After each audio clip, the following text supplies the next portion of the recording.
मैं भी गीत सुना सकता हूँ शबनम के अभिनंदन के, लेकिन सब घूमिए फिरिए मत। अब कोई घूमो फिरो मत। मैंने जिन सरकारों पर लिखा है ना, कई वो बैठ गई।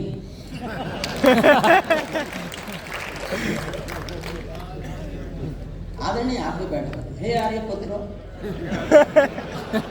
सुनिए, मैं भी गीत सुना सकता हूँ शबनम के अभिनंदन के, मैं भी ताज पहन सकता हूँ नंदनवन के चंदन के, लेकिन जब तक पगडंडी से संसद तक को राह है, तब तक केवल गीत लिखूंगा जनगण मन के क्रंदन के। तब तक केवल गीत लिखूंगा, सुनना मुझे, मैं जोश का कवि हूँ। तब तक केवल गीत लिखूंगा जनगण मन के क्रंदन के। जब पंछी के पंखों पर हो पहरे बम के गोली के, जब पिंजरे में कैद पड़े हो कोयल की बोली के, जब धरती के दामन पर हो दाग लहू की होली के, कोई कैसे गीत सुना दे बिलिया कुमकुम रोली के, कोई कैसे गीत सुना दे बिलिया कुमकुम रोली के। मैं झोपड़ियों का चारा हूँ, आंसू गाने आया हूँ। मैं किसान का बेटा हूँ, झोपड़ी में पैदा हुआ। झोपड़ी के आंसू की वेदना, वेदना की त्रासदी, और त्रासदी की विसर्जती में 51-52 साल से गा रहा हूँ। और मैं किसान का बेटा हूं। ये मैं मौका देख के, जब भी मुझे कविता पढ़ने का मौका मिलता है, मैं वाजपेयी साहब के सामने भी कहा करता था, उनके बाद भी कहता रहता हूं, जब भी मुझे मौका मिलता है मैं बताता हूं मैं किसान का बेटा हूं। जानते हो क्यों बताता हूं?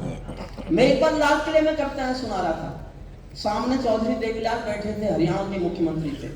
मेरी 1 घंटे कविताएं सुनी, मंच पर आ गई, माइक लिया और भाषण दिया कि अगला प्रधानमंत्री किसान का बेटा होना चाहिए। मैं उसी दिन से देश को बताता घूम रहा हूं कि मैं किसान का बेटा हूं।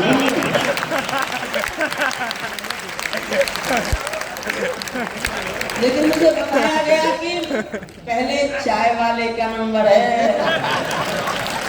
तो मैंने अगले को पीछे कर लिया वेटिंग लिस्ट में, और अगली बात समझ में आए तो इतनी तालियां उठाना कि पता चले कि यहाँ कुछ हो रहा है। मैंने अगले को वेटिंग कर लिया कि पहले चाय वाले का नंबर है, लेकिन कुछ दिन बाद मुझे पता चला कि चाय वाले के बाद भी मेरा नंबर नहीं है, उसके बाद गाय वाले का नंबर है।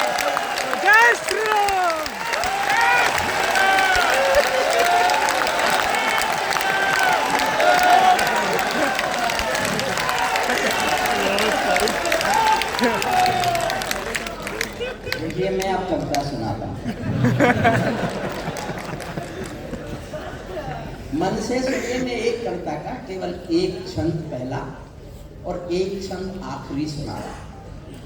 मैं श्रद्धेय मुख्यमंत्री जी के समय का जानता हूं कि व्यवस्था है, हालांकि मैं ऐसा कर सकता हूं कि वो जाना भूल जाए।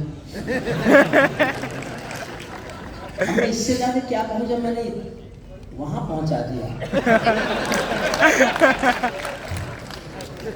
हमारे जो सिख भाई बैठे, मैं जब देखिए, मैं किसी भी सिख भाई को देखूं, उसकी पगड़ी देख के मुझे लगता है मैंने कोई गुरुद्वारा देख लिया और मैं सर झुका लेता हूं। ये वो कौम है। मैंने इतिहास भी पढ़ा है कानून के साथ साथ। आपको एक तथ्य बताता हूं, 104 फांसी हुई अदालत से मुकदमा चलाकर पूरी आजादी की लड़ाई में। अदालत से पूरी की पूरी लीगल प्रोसेस पूरी करके 104 फांसी हुई थी, जिनमें 94 बेटे सिख मां की कोख के बेटे थे। तो मैं कविता लिखी थी, हम कर्जा खाए बैठे हैं गुरु गोविंद की कुर्बानी का, हम क्या एहसान चुकाएंगे उनकी आंखों के पानी का। हम उनकी पूजा करते हैं आजादी के आधारों में, जिनके आगे जिनके 2-2 बेटे चिन गए दीवार। मैं 1 मिनट की एक कहानी और सुनाता हूँ। एक राज्य में अपराध बढ़े, मैं बंगाल नहीं कह रहा, बंगाल नहीं कह रहा, एक राज्य में अपराध बढ़े, बहुत बढ़े। राजा ईमानदार था और अपराध रोकना चाहता था। उसने घोषणा की, जो भी कोई मेरे राज्य में सलाह देकर के अपराधों को रोक देगा, मैं उसको मुहमा का इनाम दूंगा। अपराध रुके नहीं। उसने आगे कहा कि मैं उसको आधा राज्य दे दूंगा, फिर भी नहीं रुके अपराध। उसने अंत में दुखी होकर कहा कि मैं अपराधों से दुखी हूं, अपराध रोकना चाहता हूं। जो कोई मेरे राज्य के अपराध रोकेगा, अपराध मुक्त राज्य करेगा, उसको पूरा राज्य लिख दूंगा। तब भी नहीं रुके। अंत में घूमते घूमते उनके 17 साल जंगल पहुंचे। जंगल में कोई सन्यासी मिला। सन्यासी को बताया कि देखो ऐसे ऐसी घोषणा हो रही है, अपराध रुकते नहीं है, राज्य देने को तैयार हैं। सन्यासी बोला कि राजा क्या कहना मानेगा?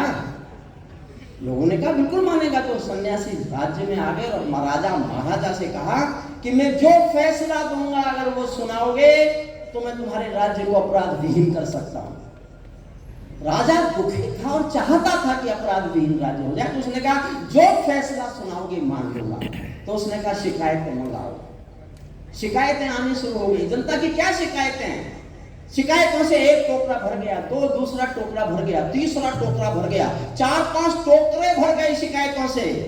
सन्यासी ने कहा पहली शिकायत उठाओ। टोकरे से पहली शिकायत उठाई गई।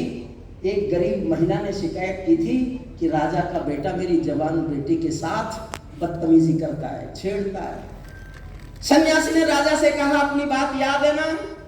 राजा ने कहा हाँ याद है। तो उसने कहा कल 12 बजे अपने बेटे को चौराहे पर फांसी दे दो। राजा संकोच में आ गया। उसने कहा मैंने वचन लिया था आपसे कि आप ये काम करोगे।